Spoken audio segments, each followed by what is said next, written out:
Foods that I recommend almost all of us remove because they are not real whole foods or good for any of us anymore.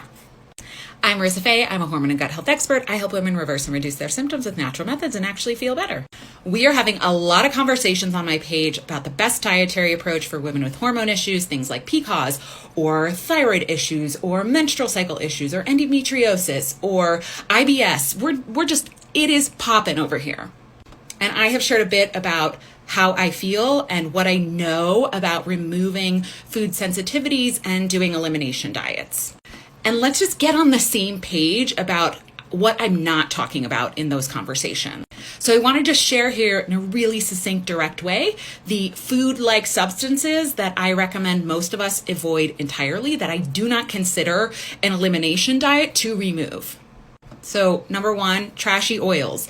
Any oil or fat made from a vegetable, a seed, or a flour. Safflower, sunflower, sunflower seed, corn oil, soy oil, cottonseed oil. You see what I'm getting at there? Those oils are inflammatory for all of us. It's not a matter of if it affects your body, it's just a matter of when that will also be contributing to your health issue, if not already now.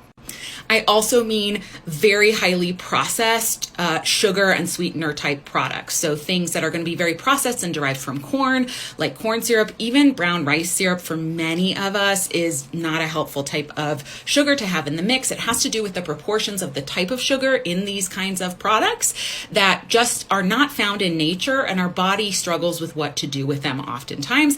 And it can add to blood sugar dysregulation and hormone issues and all kinds of gut imbalances. So those are not great for any of us.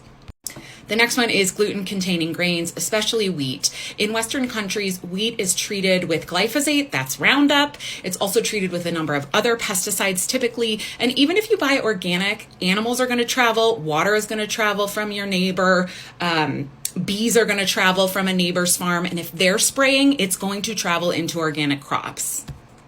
In addition to that, we have genetically modified most of the wheat in our country to have a much higher proportion of gluten. Gluten is what makes it sticky.